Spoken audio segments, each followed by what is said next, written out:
Dear students, आज हम लोग यूपीएससी ईयर 2007 का पॉलिटी का मल्टीपल चॉइस क्वेश्चंस डिस्कस करने जा रहे हैं। इसके पहले ईयर्स के अगर आपको वीडियोज देखने हैं तो डिस्क्रिप्शन में आपको लिंक शेयर कर दिए जाएंगे, आप देख सकते हैं। और क्वेश्चन को डिस्कस करने का तरीका ये रखा जाएगा कि जब तक मैं क्वेश्चन पढ़ रहा हूं तब तक आप इसको म्यूट कर सकते हैं और क्वेश्चन आप पढ़ लीजिए, साथ ही साथ इसका आंसर भी निकाल लीजिए और फिर डिस्क्रिप्शन जो होगा आंसर का वो देखिए, वो मेजर रहेगा। तो फर्स्ट क्वेश्चन आपका है कि Jawaharlal Nehru was in his fourth term as the prime minister of India at the time of his death.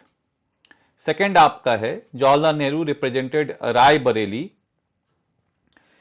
Constituency as a member of parliament. Third है आपका the first non Congress prime minister of India assumed the office in the year 1977। Hindi में आपका है जवाहरलाल नेहरू मृत्यु के समय भारत के प्रधानमंत्री की चौथी पदावधि में थे। जवाहरलाल नेहरू ने संसद सदस्य के रूप में रायबरेली का प्रतिनिधित्व किया। भारत के प्रथम गैर कांग्रेसी प्रधानमंत्री वर्ष 1977 में पद पर नियुक्त हुए। तो फर्स्ट स्टेटमेंट तो आपका सही है। जवाहरलाल नेहरू आपके 4 बार प्रधानमंत्री रहे और लगभग 16 साल 286 दिनों 286 डेज तक वो प्राइम मिनिस्टर आपके रहे। तो जो फर्स्ट टाइम वो प्राइम मिनिस्टर रहे 1947 से 52 के बीच में, फर्स्ट जनरल इलेक्शन हमारे 1952 से 57 हुए, सेकेंड जनरल इलेक्शन 1957 से 62 और थर्ड जनरल इलेक्शन 1962 से 64। और ये आपके फूलपुर कंस्टिट्यूएंसी को रिप्रेजेंट करते थे जो इलाहाबाद के पास आपका कंस्टिट्यूएंसी है। और इसी कंस्टिट्यूएंसी से विश्वनाथ प्रताप सिंह भी आपके बाद में रिप्रेजेंट किए इसको। तो सेकंड स्टेटमेंट गलत है। First non Congress prime minister Morarji Desai थे और जनता पार्टी से थे, 1977 से ही थे आपके। तो इसमें अगर आप बात करिएगा तो ये जो स्टेटमेंट आप कह रहे हैं कि सेकंड स्टेटमेंट ये गलत है और फर्स्ट और थर्ड स्टेटमेंट सही है, आंसर डी होगा। चलिए नेक्स्ट क्वेश्चन हम लोग देखते हैं। Consider the following statement. Robert Clive was the first governor general of Bengal. William Bentinck was the first governor general of India. Robert Clive Bengal के प्रथम गवर्नर जनरल थे, विलियम बेंटिक भारत के पहले गवर्नर जनरल थे। चलिए इस स्टेटमेंट को देखते हैं क्या है इसमें।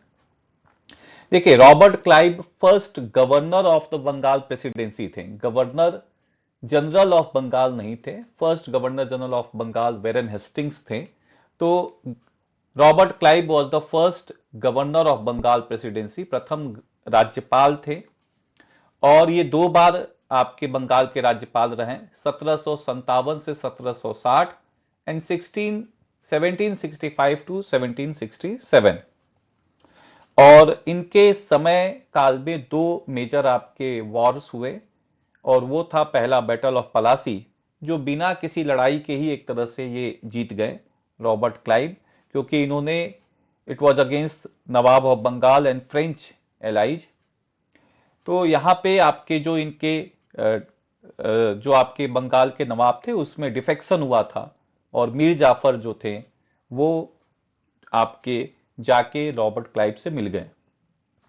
तो जो मेन कमांडर इन चीफ आपके सिराजुद्दौला के थे वही डिफेक्ट कर गए और इस वजह से बिना लड़ाई हुए ही ये एक तरह से it was a victory for the Robert Clive. Second जो मेजर था that was a battle and ये बैटल ऑफ बक्सर था। और बैटल ऑफ बक्सर 1764 में मीर कासिम, सिराजुद्दौला और आपके शाह एम जो थे, शाह आलम सेकेंड मुगल अम्परर, इन 3 लोगों एक तरफ थे and they were against the British and that was at the battle of Buxar where the supremacy of the British forces was established and Indian forces were decisively defeated in the battle of Buxar। तो इसमें पहला जो statement आपका है Robert Clive first governor general थे, गलत है। Robert Clive हमारे फर्स्ट गवर्नर थे बंगाल के। सेकंड, इन्होंने कुछ ड्यूअल सिस्टम भी आपका इंप्लीमेंट किया था जिसमें दीवानी राइट्स, रेवेन्यू कलेक्शन के राइट्स आपके ब्रिटिशर्स को दे दिया गया था, ईस्ट इंडिया कंपनी को, और जो पुलिस और जुडिशियल फंक्शन नवाब को दे दिया गया था। तो इसमें काफी परेशानी आपकी हुई थी। फिर जो आपके इनके बाद आए वेरन हेस्टिंग्स, ये बने थे first governor general of Bengal. तो first governor general of Bengal is Warren Hastings. Robert Clive first governor है। इन्होंने जो रॉबर्ट क्लाइव के द्वारा ड्यूअल सिस्टम आपका ले आया गया था, निजाबत जो आपके राइट्स थे और दीवानी राइट्स थे, इनको एबॉलिश कर दिया। रेगुलेटिंग एक्ट भी इन्हीं के समय आया था। सुप्रीम कोर्ट स्टेब्लिश किया था इन्होंने कलकत्ता पे। और फर्स्ट एंग्लो मराठा वॉर हुआ जिसमें टीटी ऑफ सालबाई आपका साइन हुआ था। और इन्होंने first translation of Bhagavad Gita किया था इंग्लिश में। उसके बाद आप देखिएगा विलियम बेंटिक, ये first governor general of India थे। और चार्टर एक्ट ऑफ 1833 ने गवर्नर जनरल ऑफ बंगाल को गवर्नर जनरल ऑफ इंडिया में आपका कन्वर्ट कर दिया। और this was the total concentration of power in the administrative system. तो जो भी आपके बॉम्बे के गवर्नर जनरल थे और मद्रास के गवर्नर जनरल थे, उनको गवर्नर जनरल ऑफ बंगाल के अधीन कर दिया गया। सती को एबॉलिश करने के लिए इन्होंने सती एबॉलिशन एक्ट इंट्रोड्यूस करवाया। और सप्रेशन ऑफ थगीज, जो ठग थे और जो बच्चों की इन्फेंटिसाइड, जो शिशु मृत्यु होती थी या चाइल्ड सेक्रीफाइसेज होते थे, ये आपका खत्म करवाया। तो ये मेजर अचीवमेंट रहा। तो इसमें देखिएगा फर्स्ट स्टेटमेंट आपका जो है वो गलत है, सेकंड स्टेटमेंट आपका सही है। आंसर इसमें होगा बी। चलिए नेक्स्ट क्वेश्चन हम लोग देखते हैं। Who was the speaker of the first Lok Sabha? हुकम सिंह, जेबी मावलंकर, के एम मुंशी और यूएन देवार। तो आपको तो ये मालूम ही है, ये तो बड़ा आसान सा सवाल है। जेबी मावलंकर जो आपके हैं ये प्रथम लोकसभा के अध्यक्ष हैं। लेकिन एक दो लाइन दूसरे लोगों के बारे में भी देख लिया जाए।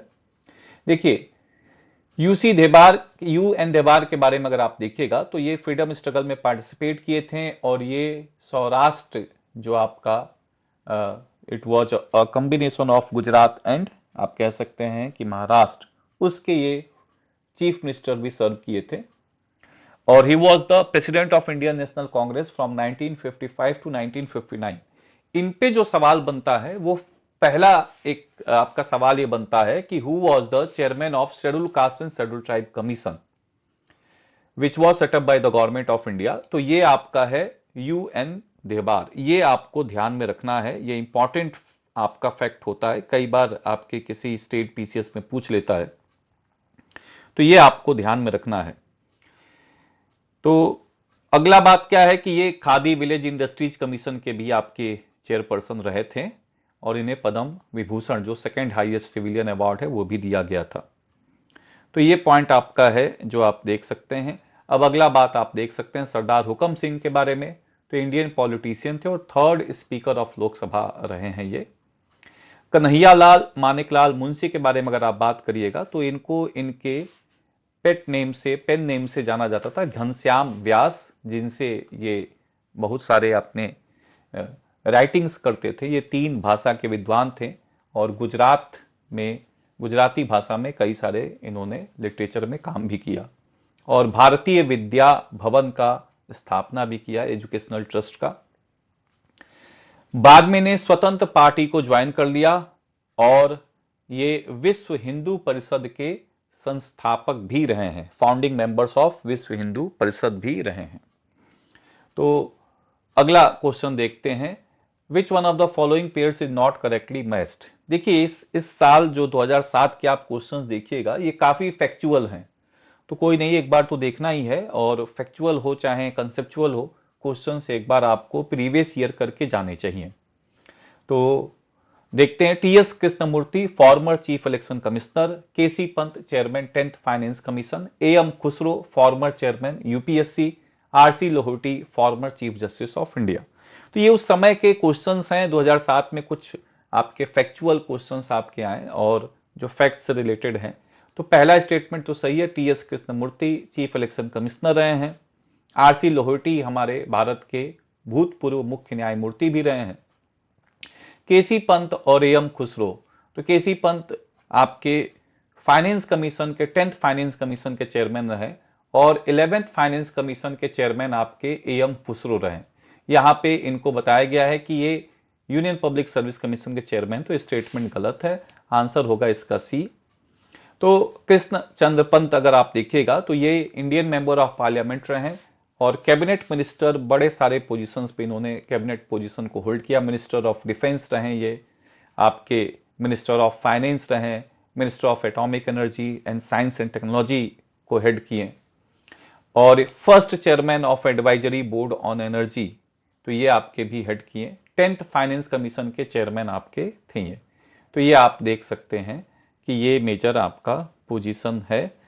फिर डॉक्टर सैयद अली मोहम्मद हुसैन एम खुसरो जी आपके जो थे, ये 11th फाइनेंस कमीशन के चेयरमैन थे। तो इसमें जो रॉन्ग आंसर है वो एम खुसरो ही है, बाकी 3 सही है।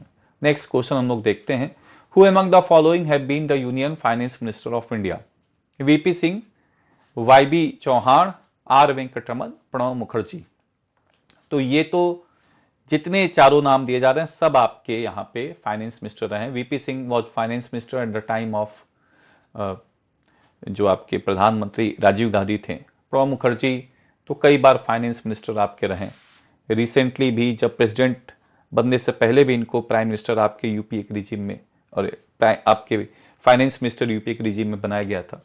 आर वेंकटरमन, वाईबी चौहान, ये लोग आपके फाइनेंस मिनिस्टर रहे हैं। तो ये फैक्चुअल सवाल है, चारों इसका आंसर सही होगा। ऐसे सवालों पे आप लोगों को ध्यान नहीं देना है, और ऐसे सवाल किसी भी साल में आपको मिलते हैं तो एक बार बस देखना होता है, स्किप कर दिया करिए ऐसे सवालों पे, क्योंकि ये फैक्चुअल सवाल होते हैं। उस साल कोई इंपॉर्टेंट बात हुआ होगा जिस पे आया होगा। अब आपके ये 2022, 23, 24 में इसका बड़ा महत्व नहीं रहता। बस ये है कि यूपीएससी में आया तो 1-2 बार आप देख लें तो उससे आपको थोड़ा सा आइडिया मिल जाता है। बाकी ऐसे सवालों को ध्यान देने की जरूरत नहीं है। आता है तो आता है, नहीं आता है तो नहीं आता है, इसको लेके चिंता करने की जरूरत नहीं है। हाँ, जो कंसेप्चुअल सवाल हैं, जो एवरग्रीन टाइप हैं, हमेशा आएंगे, उस पर आपको ज्यादा ध्यान देना है। चलिए नेक्स्ट क्वेश्चन पे बात करते हैं। The council of ministers in the union of India is collectively responsible to both Lok Sabha and the Rajya Sabha. The members of both the Lok Sabha and the Rajya Sabha are eligible to be ministers of the union government. Bharat संघ में मंत्री परिषद संयुक्त रूप से लोकसभा और राज्यसभा दोनों के प्रति उत्तरदायी हैं। लोकसभा और राज्यसभा दोनों के सदस्य संघीय सरकार में मंत्री बनने के लिए पात्रता रखते हैं। तो अब देखिए इसमें क्या, फर्स्ट स्टेटमेंट तो आपका गलत है। The Council of Ministers are only responsible to the lower house of the parliament, collectively responsible to the lower house of the parliament, not to the Rajya Sabha, क्योंकि नो कॉन्फिडेंस मोशन और confidence motion केवल और केवल आपके कहां पे आ सकता है? नो कॉन्फिडेंस मोशन और कॉन्फिडेंस मोशन केवल और केवल आपके लोकसभा में आ सकता है, राज्यसभा में नहीं आ सकता। तो पहला स्टेटमेंट गलत है, तो लास्ट वाला स्टेटमेंट ऑटोमेटिकली सही होगा। Member of both the Lok Sabha and Rajya Sabha are eligible to become as a minister in union government. A is false, R is true. Assertion reasoning में अगर एक गलत हो गया तो एक सही ही होगा, तो ये आपको देखना है। चलिए नेक्स्ट क्वेश्चन हम लोग देखते हैं। Judges Inquiry Bill 2006 contemplates to establish a judicial council which will receive complaint against judges of the Supreme Court, including the Chief Justice of India, High Court Chief Justices and judges. Under the Protection of Women from Domestic Violence Act 2005, a woman can file a petition before a first-class judicial magistrate. न्यायाधीश जांच विधेयक 2006 के अंतर्गत एक न्यायिक परिषद को स्थापित करने का विचार है, जो भारत के मुख्य न्यायमूर्ति सहित उच्चतम न्यायालय के न्यायाधीश, उच्च न्यायालय के मुख्य न्यायमूर्ति और न्यायाधीशों के विरुद्ध शिकायतें स्वीकार करेगी। घरेलू हिंसा में महिला संरक्षण अधिनियम 2005 के अंतर्गत कोई महिला किसी प्रथम श्रेणी के न्यायिक मजिस्ट्रेट के पास अर्जी दाखिल कर सकती है। देखिए अगेन ये उस समय का करंट अफेयर्स का क्वेश्चन है जो पॉलिटी में आपका जरूर आएगा, लेकिन ये अगेन आपको नहीं आता है तो इसको लेके बड़ी चिंता का कोई बात नहीं है, क्योंकि ये करंट अफेयर्स के क्वेश्चंस होते हैं। उस समय ऐसे बिल्स इंट्रोड्यूस किए जाते हैं और उस पर सवाल बनता है। तो जजेज इंक्वायरी बिल के बारे में अगर आप देखिएगा तो एक ऑर्गेनाइजेशन ये क्रिएट करना चाह रहा है, नेशनल जुडिशियल काउंसिल, और इसमें जो आपके जजेज के एलिगेशंस हैं, इनकैपेसिटी और मिसबिहेवियर, इनको वो आइडेंटिफाई करने का कोशिश करेगा, इनका जांच करने की कोशिश करेगा। और ये जो आपका ऑर्गेनाइजेशन बनाया जाएगा, इसमें आप किसके बारे में जांच कर सकते हैं? तो एनजीसी अगर आपके जजेज ऑफ द सुप्रीम कोर्ट के बारे में है, जजेज ऑफ द सुप्रीम कोर्ट के अगेंस्ट कोई कंप्लेन है इनकैपेसिटी या मिसबिहेवियर का, तो इसको एनजीसी को हेड करेंगे chief justice of India plus 4 senior most जजेज ऑफ द सुप्रीम कोर्ट होंगे और ये जांच करेगा। अगर जज ऑफ द हाई कोर्ट या chief justice of high court के अगेंस्ट आपका कंप्लेन है तो इसको जांच करेंगे सीजीआई प्लस 2 सीनियर मोस्ट जजेज of the supreme court and plus 2 chief justice of high court, 2 chief justices of any other high court. तो ये आपका देखने को मिल सकता है, जिसमें आपके बात कहा जा रहा है कि अगर एनजीसी आपका इन्वेस्टिगेट करेगा कंप्लेन, अगर यहां पे रेफरेंस किया जा रहा है किसी मेंबर ऑफ पार्लियामेंट, मतलब 100 member of parliament of Lok Sabha and 50 member of parliament of Rajya Sabha, तो ये पॉइंट आप देख सकते हैं कि ये आपके जांच करने का मेजर आपका तरीका होगा। लेकिन ये अब कोई बड़ा इंपॉर्टेंट नहीं रखता है, क्योंकि इसके बाद हमने एनजेएसी को बनाया, नेशनल जुडिशियल अपॉइंटमेंट कमीशन को आपका बनाया, और जो एनजेएसी आपका रहा, ये एनजेएसी ने क्या किया, नेशनल जुडिशियल अपॉइंटमेंट कमीशन ने, इसने आपका जो था एक national judicial appointment commission establish किया जिसमें chief justice of India head करेंगे और 5 अदर मेंबर्स और रहेंगे सीजीआई के अलावा। अगर आप बात करिएगा तो सीजीआई के अलावा यहां पे एनजेएसी में 2 सीनियर मोस्ट जजेज होंगे सुप्रीम कोर्ट के, प्लस यहां पे आपके लॉ मिनिस्टर होंगे और 2 इमीनिएंट पर्सन्स होंगे, 2 इमीनिएंट persons which will be appointed by a committee headed by the Prime Minister of India। तो ये आपका 6 मेंबर बॉडी एनजेएसी बनाया गया, जिसको सुप्रीम कोर्ट ने 99th कॉन्स्टिट्यूशनल अमेंडमेंट एक्ट से आपका बनाया गया था, जिसको सुप्रीम कोर्ट ने पूरी तरह से नल एंड वॉइड डिक्लेयर कर दिया, पूरी तरह से नल एंड वॉइड डिक्लेयर कर दिया। तो अब एनजेएसी ही को जब जीरो कर दिया गया तो एनजेसी का तो कोई कंसेप्ट ही नहीं बनता। तो इस वजह से आप देखिएगा कि ये जो क्वेश्चन आपका है जजेज इंक्वायरी बिल, इस क्वेश्चन का आप कोई बहुत मतलब नहीं है। सेकंड स्टेटमेंट सही है, अगर डोमेस्टिक वायलेंस एक्ट में किसी वुमेन को अगर शिकायत दर्ज करवानी है महिला को, तो प्रथम श्रेणी के न्यायिक मजिस्ट्रेट के पास अपनी अर्जी दाखिल कर सकती है। चलिए अगला क्वेश्चन देखते हैं हम लोग। The chairman of the Committee on Public Account is appointed by the Speaker of the Lok Sabha. The Committee on Public Account comprises members of Lok Sabha, members of Rajya Sabha, and a few eminent persons of industry and trade. लोक लेखा समिति का अध्यक्ष लोकसभा अध्यक्ष द्वारा नियुक्त किया जाता है। लोक लेखा समिति में लोकसभा सदस्य, राज्यसभा सदस्य और उद्योग तथा व्यापार के कुछ जाने माने व्यक्ति सम्मिलित होते हैं। देखिए फर्स्ट स्टेटमेंट तो सही है, लोकसभा के जितनी भी कमिटीज होती हैं, इन सारी कमिटीज के चेयरपर्सन को अपॉइंट आपका स्पीकर ऑफ लोकसभा ही करते हैं। और जहां पे आपके deputy speaker of Lok Sabha member होंगे किसी कमिटी के, तो बाय डिफॉल्ट ये चेयरपर्सन बनेंगे। जहां पे स्पीकर खुद किसी कमिटी के मेंबर हैं तो वो बाय डिफॉल्ट उसके चेयरपर्सन बनेंगे। तो ये बात आप देख सकते हैं। और जैसे आप देखिएगा रूल्स कमिटी हो गया, बिजनेस एडवाइजरी कमिटी हो गया, जनरल पर्पज कमिटी हो गया, इसको तो स्पीकर ही हेड करते हैं। तो ये वाला स्टेटमेंट तो सही है, दूसरा वाला स्टेटमेंट गलत है। आपके कमिटी ऑन पब्लिक अकाउंट में टोटल 22 मेंबर्स होते हैं, 15 होते हैं लोकसभा से और 7 होते हैं राज्यसभा से। इसमें कोई भी इमीनिएंट पर्सन फ्रॉम इंडस्ट्री और ट्रेड नहीं होते हैं। जरूरत पड़ेगी तो उनको जरूर बुलाया जा सकता है, उनसे सलाह मशवरा किया जा सकता है, लेकिन they are not a member of public account committee of Lok Sabha.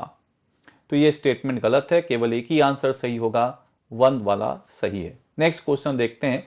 Which of the following constitution amendment act seeks that the size of council of ministers at the center and in the state must not exceed 15% of the total number of members in the Lok Sabha and the total number of members of the legislative assembly of that state respectively.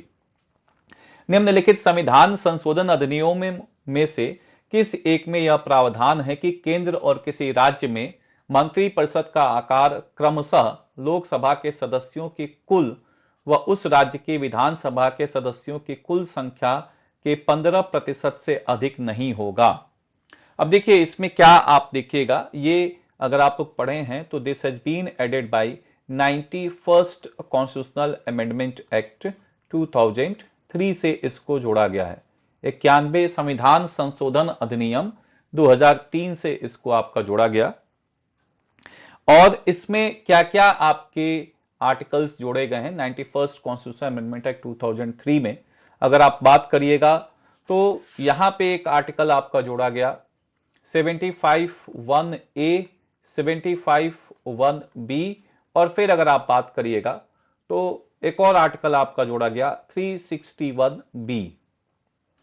इसी तरह से state legislature को लेके भी articles आपके जोड़े गए हैं। हमारे स्टेट लेजिस्लेचर्स के भी आर्टिकल्स इसमें जोड़े गए हैं। उनके यहां पे भी लिमिटेशन लगाया गया है कि वहां पे भी जो मिनिस्टर्स की संख्या होगी वो 15% of the state legislative assembly से ज्यादा नहीं हो सकती। तो ये आप देख रहे हैं, इसमें जो आपका मेजर पॉइंट है वो क्या देख सकते हैं, 75(1)(a) में आपका क्या किया गया है। 75(1)(a) में अगर आप बात करिएगा तो इसमें आपका जो कहा गया है वो ये कहा गया, जैसे 75 आर्टिकल में 75(1) आर्टिकल है, 1A है, 1B है, 2 है, 3 है, 4 है, 5 है, 6 है। उसमें 75(1)(a) और 75(1)(b) आपका क्या कहता है। 75(1)(a) क्लियर कट कहता है कि if a member of parliament has been disqualified under anti-defection law, he cannot be made a minister। तो अगर कोई हमारे यहां पे सांसद निर्हर कर दिया जाता है किसके अंदर, आपके एंटी डिफेक्शन लॉ के अंदर, तो उसको मिनिस्टर नहीं बनाया जा सकता। ये बात आपका बोला जा रहा है। ये किस में है, ये 75(1)(b) में है। 75(1)(a) में क्या है, 75(1)(a) में है कि total number of council of ministers in Lok Sabha can be 15% of the strength of the Lok Sabha. इसी तरह से आप देखिएगा कि इसी के पैरेलली एक और आर्टिकल आपका जोड़ा जाता है और वो आर्टिकल आप देखिएगा 164(1)(a) और 164(1)(b। इसमें भी यही बात लिखा जाता है 164(1)(a) में कि स्टेट लेजिस्लेचर के टोटल स्ट्रेंथ का 15% ही मिनिस्टर्स बन सकते हैं। और 164(1)(b) में क्लियर कट आपका लिखा है कि if a MLA has been disqualified under anti-defection law, he cannot be made a minister। 361(b) में क्या कह रहा है कि अगर कोई भी मेंबर ऑफ पार्लियामेंट और member of state legislature is disqualified under anti-defection law, he cannot be appointed on a political post। किसी राजनीतिक पद पे उसको नियुक्त नहीं किया जा सकता। जो राजनीतिक पद पे पैसा, जो उसका वेतन भत्ता और जो सुविधाएं हैं, remuneration is granted by the central government or state government। So if a member of parliament or member of state legislature is disqualified under anti-defection law, he cannot be appointed on a remunerative political post। तो ये बात आप देख रहे हैं, this is 91st constitutional amendment act. इसी के अंदर ये भी लिखा गया है कि अगर किसी स्टेट लेजिस्लेचर में एमएलएज की संख्या कम है या स्मॉलर स्टेट्स हैं, तो स्मॉलर स्टेट्स के कंसेप्ट में अगर आप बात करिएगा तो स्मॉलर स्टेट्स में जो मिनिस्टर्स की लिमिटेशन होगी वो 12 हो सकती है। तो जो छोटे राज्य हैं वहां पे जो मंत्रियों की संख्या होगी वो 12 आपके हो सकती है। ये बात आपका है, ठीक है। तो और जैसे आप दिल्ली में देखते हैं तो स्मॉलर स्टेट्स की अगर आप बात करेगा तो 12 से कम मिनिस्टर्स आपके नहीं हो सकते हैं। और मैक्सिमम कितने हो सकते हैं, 15% ऑफ स्टेट लेजिस्लेटिव असेंबली। और दिल्ली में कितने हैं, केवल और केवल 7 मिनिस्टर्स ही हो सकते हैं, इंक्लूडिंग द चीफ मिनिस्टर। तो 91st constitution amendment act clear cut आपका क्या कर रहा है, 91st कॉन्स्टिट्यूशन अमेंडमेंट एक्ट आपके काउंसिल ऑफ मिनिस्टर्स के साइज को लिमिट करता है। 93rd कॉन्स्टिट्यूशनल अमेंडमेंट एक्ट आपका क्या करता है? 93rd कॉन्स्टिट्यूशनल अमेंडमेंट एक्ट अगर आप ध्यान से देखिएगा तो this has been adding article 15(5) to the constitution of India. This has been in year 2005 और ये हमारे private educational institutions including the higher educational institutions, private educational institutions हो गया या जो हमारे हायर एजुकेशनल इंस्टीट्यूशंस हैं,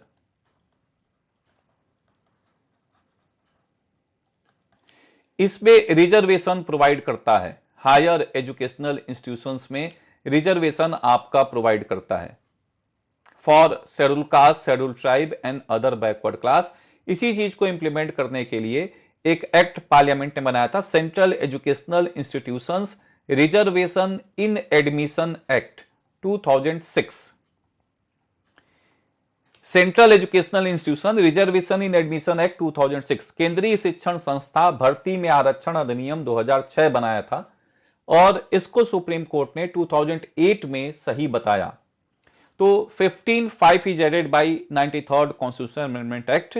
97th कॉन्स्टिट्यूशनल अमेंडमेंट एक्ट की अगर आप बात करिएगा तो ये 3 आर्टिकल्स ऐड करता है। एक आपका 19(1)(c) में चेंज करता है, it is changing 19(1)(c) of the constitution, जहां पे आपको क्या दिया गया? Freedom to form association, freedom to form union and association and cooperative societies. तो ये आप देख सकते हैं कि ये आपका एक 19(1)(c) में चेंज करता है, फिर 43(b) में आपका चेंज करता है directive principles of state policy में, state shall promote voluntary formation and democratic association, voluntary formation and democratic association of cooperative societies. और 97th कॉन्स्टिट्यूशन अमेंडमेंट एक्ट एक नया पार्ट कॉन्स्टिट्यूशन में जोड़ता है, part 9th(b) of the constitution, cooperatives इसको कहा जाता है और ये कोऑपरेटिव्स को कॉन्स्टिट्यूशनल स्टेटस प्रोवाइड करता है। The provisions are given from article 243(ZH) to article 243(ZT)। और 95th constitution amendment act schedule caste और शेड्यूल ट्राइब्स के रिजर्वेशन को 10 साल तक बढ़ा देता है, 70 साल से 80 साल आपका इंक्रीज किया जाता है। तो ये आप देख सकते हैं, ये मेजर आपके प्रोविजंस हैं। आंसर इसका है 91st constitutional amendment act. Next question देखते हैं हम लोग। A proclamation of emergency, financial emergency issued shall cease to operate at the expiration of 2 months unless before the expiration of that period it has been approved by the resolution of both houses of parliament. If any proclamation of financial emergency is in operation, it is competent for the President of India to issue directions for the reduction of salaries and allowance of all or any class of person serving in connection with the affairs of the union, but excluding the judges of the Supreme Court and High Court. तो निम्नलिखित में से कौन से कथन सही हैं? वित्तीय आपात की उद्घोषणा 2 मास की समाप्ति पर प्रवर्तन में नहीं रहेगी यदि उस अवधि की समाप्ति से पहले संसद के दोनों सदनों के संकल्पों द्वारा उसका अनुमोदन नहीं कर दिया जाता है। यदि वित्तीय आपात प्रवर्तन में हो तो भारत का राष्ट्रपति संघ के कार्यकलाप के संबंध में सेवा करने वाली सभी या किसी वर्ग के व्यक्तियों के, परंतु जिनके अंतर्गत उच्चतम न्यायालय और उच्च न्यायालय के न्यायाधीश शामिल नहीं हैं, वेतन और भत्तों में कमी करने के लिए निर्देश देने में सक्षम है। तो इसको देखते हैं क्या आपका पॉसिबिलिटी है। देखिए, जब हमारे देश में फाइनेंशियल इमरजेंसी लगाएगा कौन? Financial emergency will be declared by the president of India, और प्रेसिडेंट ऑफ इंडिया डिक्लेयर करेंगे और इसको पार्लियामेंट रेटिफाई करेगा। और जो पार्लियामेंट अगर रेटिफाई करता है तो पार्लियामेंट रेटिफाई करता है सिंपल मेजॉरिटी से। Parliament will ratify it with simple majority, साधारण बहुमत से इसका अनुमोदन करेगा। और अगर पार्लियामेंट इसको सिंपल मेजॉरिटी से रेटिफाई करता है तो it will be valid for indefinite period till the president of India by further proclamation revokes it. जब तक कि राष्ट्रपति दोबारा उद्घोषणा के माध्यम से इसको हटाते नहीं हैं तब तक यह काम करते रहता है। और जब आपका फाइनेंशियल इमरजेंसी डिक्लेयर होता है तो प्रेसिडेंट ऑफ इंडिया डायरेक्शन दे सकते हैं कि सेंट्रल गवर्नमेंट के जितने भी कर्मचारी हैं, इंप्लॉइज हैं, सिविल सर्वेंट्स हैं, ऑफिसर्स हैं, सबकी सैलरी को मिनिमाइज किया जा सकता है to the extent he is directing. State government के ऑफिसर्स और सर्वेंट्स की सैलरीज को मिनिमाइज किया जा सकता है to the extent he is directing. And अगर आप बात करिएगा तो यहां तक कि स्टेट के जो बिल्स हैं, स्टेट के जो बिल्स हैं जिसमें फाइनेंस के मैटर्स हैं, जैसे फाइनेंस बिल हो गया या मनी बिल हो गया, ये प्रेसिडेंट ऑफ इंडिया गवर्नर से बोल के अपने पास मंगवा सकता है रेफरेंस के लिए कि आप हमें दिखाइए, and then it will be passed. उसके बाद एक और डायरेक्शन दे सकता है कि सुप्रीम कोर्ट के जजेज और हाई कोर्ट के जजेज की सैलरी को भी मिनिमाइज किया जा सकता है। फाइनेंशियल इमरजेंसी में बस प्रेसिडेंट ऑफ इंडिया और गवर्नर ऑफ स्टेट के सैलरी के बारे में कुछ नहीं कहा गया है, बाकी सारे इंस्टीट्यूशंस के जो सैलरीज हैं उनको मिनिमाइज किया जा सकता है। तो पहला स्टेटमेंट अगर आप देखिएगा तो सही है, सेकंड स्टेटमेंट आपका गलत है। इट कैन आपके minimise the salary of the central government employees, state government employees and including the जजेज of the supreme court and high court. तो ये बात आपका है, इसमें जिनके अंतर्गत उच्च न्यायालय के न्यायाधीश नहीं आते, तो ये स्टेटमेंट आपका गलत है, फर्स्ट स्टेटमेंट सही है। चलिए नेक्स्ट क्वेश्चन देखते हैं। The mode of removal of a judge of a high court in India is same as that of the removal of a judge of the Supreme Court. After retirement from office, a permanent judge of a high court cannot plead or act in any court or before any authority in India. Bharat में उच्च न्यायालय के न्यायाधीश को हटाने के लिए रीति उच्चतम न्यायालय के न्यायाधीश को हटाने की रीति के समान है। उच्च न्यायालय का कोई स्थायी न्यायाधीश अपने पद से सेवानिवृत्त के पश्चात भारत में किसी भी न्यायालय या किसी प्राधिकारी के समक्ष अभिवचन नहीं कर सकता। इस स्टेटमेंट को देखते हैं। देखिए इसमें क्या बात कहा जा रहा है, इसमें यह कहा जा रहा है कि जो हाई कोर्ट के जज को हटाने का तरीका है वही हमारे यहाँ पे सुप्रीम कोर्ट के, वही आपके तरीका है जैसे कि हमारे यहाँ पे सुप्रीम कोर्ट के जज को हटाया जाता है। तो ये तो एकदम सही बात है। आप देखिएगा कि हाई कोर्ट के जज को भी उसी तरह से हटाया जाता है और सुप्रीम कोर्ट के जज को भी उसी तरह से हटाया जाता है। तो यहां पे आप सुप्रीम कोर्ट के जज को जिस बेसिस पे हटाया जाता है वो है प्रूव्ड मिसबिहेवियर एंड इनकैपेसिटी। एक रिजोल्यूशन इंट्रोड्यूस होगा either in Lok Sabha either in Rajya Sabha.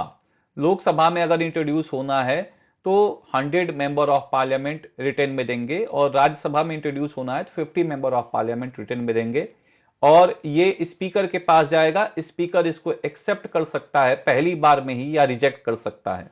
तो स्पीकर के पास पावर है, इट कैन एक्सेप्ट इट और रिजेक्ट इट। अगर एक्सेप्ट होता है तो एक डेट फिक्स होगा और एक इंक्वायरी कमिटी बैठेगी। इंक्वायरी कमिटी के 3 मेंबर्स होंगे, chief justice of India, any chief justice of 25 high courts, any जज और any chief justice of 25 high courts, और तीसरा जो होगा वो डिस्टिंग्विश्ड ज्यूरिस्ट होगा। ये जांच करेंगे कि इन्होंने प्रूव्ड मिसबिहेवियर या इनकैपेसिटी तो नहीं दिखाया है।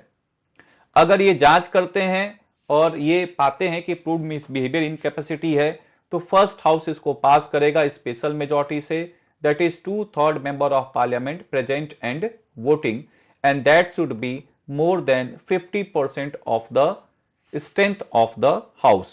तो 2/3 member of parliament आपके इसको पास करेंगे जो प्रेजेंट हैं और वोट कर रहे हैं, प्रेजेंट एंड वोटिंग, जो मौजूदा हैं और जो मतदान करते हैं, और ये उस सदन के 50% बहुमत से ज्यादा होना चाहिए, उस सदन के पूर्ण बहुमत से ज्यादा होना चाहिए। ये 2 कंडीशंस आपकी हैं।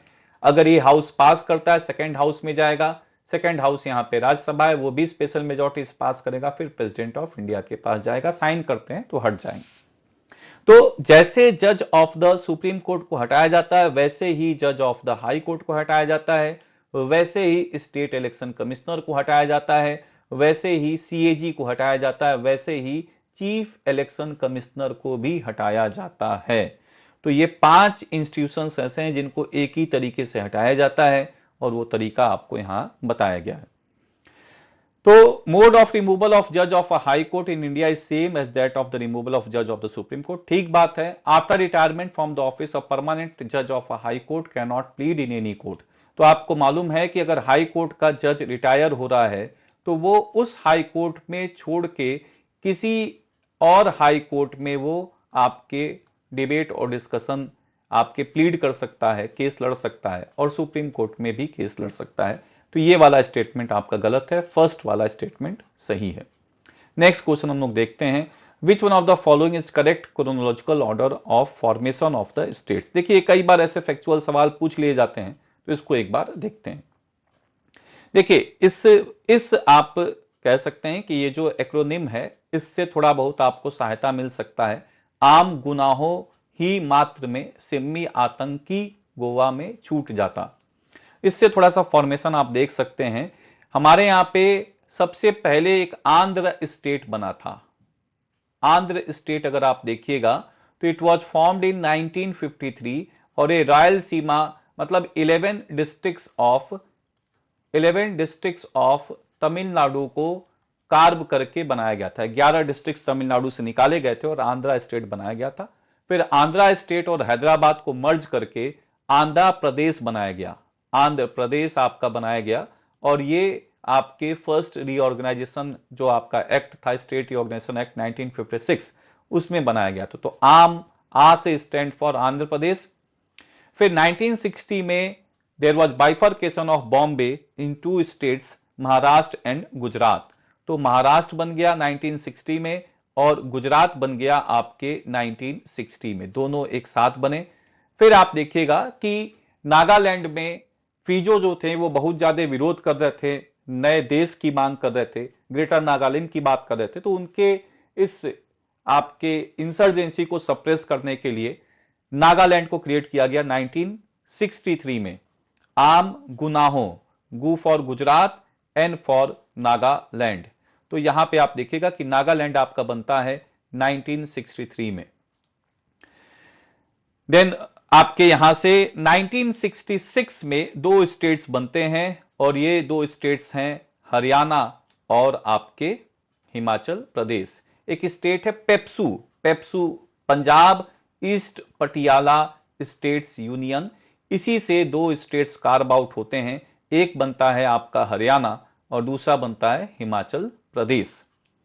फिर उसके बाद आप देखिएगा आम गुनाहों ही मात्र, मात्र में आपका आ जाएगा Manipur, then Tripura and then Meghalaya. ये तीनों बनते हैं एक ही साथ 1972 में, लेकिन सीक्वेंस आपका ये है जो बताया जा रहा है, पहले बनेगा मणिपुर, फिर त्रिपुरा, फिर मेघालय। और उसके बाद आपके सिक्किम देखिएगा बड़े अलग तरीके से बना है। सिक्किम में चोग्याल वंश राज करते थे और ये भारत का अभिन्न हिस्सा नहीं था। But Congress party was the faction of Congress party was very active in Sikkim. तो ये हमेशा प्रोटेस्ट कर रहे थे और भारत में जुड़ने की बात कर रहे थे। तो सिक्किम को पहले एक एसोसिएट स्टेट, एक सहायक राज्य के रूप में जोड़ा गया 1974 में और फिर उसके बाद आप बात करिएगा कि इसको प्रॉपर स्टेट के रूप में स्टेट का दर्जा दिया गया 1975 में। तो सिक्किम वॉज एडेड इन 1975 और उसके बाद आप देखिएगा आपके मिजोरम, अरुणाचल प्रदेश एंड आप देखिएगा कि गोवा। तो यहां पे मिजोरम, अरुणाचल प्रदेश और गोवा तीनों एक साथ बनेंगे 1987 में। तो यहां पे मिजोरम में एक एकॉर्ड साइन होता है, मिजो एकॉर्ड। मिजो एकॉर्ड आपका ट्रीपार्टाइट एग्रीमेंट होता है, तीन आपके संस्थाओं में एक संधि होती है, government of India, government of Assam. और फिर अगर आप बात करिएगा कि यहां पे आपका जो एक तरह से यहां पे जो लोकल लीडर्स हैं पू लालडेंगा और लंथन हौला। तो Lalthan Hawla steps down as the chief minister और यहां पे लालडेंगा आपके आते हैं जो मेजर यहां पे इंसर्जेंट लीडर हैं। और 1986 में एग्रीमेंट होता है, 1985-86 में। उसके बाद इसको स्टेट का स्टेटस दिया जा रहा है मिजोरम। मिजोरम के बाद आपका आएगा आपके त्रिपुरा और मिजोरम के बाद आएगा अरुणाचल प्रदेश। अरुणाचल प्रदेश को पहले हम लोग डेफा के रूप में जानते थे, नॉर्थ ईस्ट फ्रंटियर एजेंसी, तो इसके बाद इसको यूटी में कन्वर्ट किया गया और प्रॉपर स्टेट आपका दिया गया 1987 में। और उसके बाद आप देख रहे हैं कि छत्तीसगढ़, उत्तराखंड और झारखंड और लास्ट में तेलंगाना। तो छत्तीसगढ़, उत्तराखंड, झारखंड ये ध्यान में रखना है, 2000 में बनता है, और आपका तेलंगाना बनता है 2014 में। तो सीक्वेंस अगर आप देखिएगा तो सिक्किम कब बनता है? सिक्किम बनता है पहली बार 1974 में एसोसिएट स्टेट, 1975 में प्रॉपर स्टेट। अरुणाचल प्रदेश बनता है 1987 में। नागालैंड आपके नॉर्थ ईस्ट में सबसे पहला स्टेट है, the first state to be formed in the north east apart from Assam. Assam से निकाल के नागालैंड बनाया जाता है 1963 में, क्योंकि सबसे ज्यादा इंसर्जेंट एरिया यही आपका है। और आपका हरियाणा बनता है 1966 में। तो Nagaland, then Haryana, and then Sikkim, and then Arunachal Pradesh. Answer होगा बी। तो आज के लिए इतना ही रखते हैं। नेक्स्ट आपके वीडियो में 2008 के क्वेश्चंस डिस्कस किए जाएंगे। Thanks to all.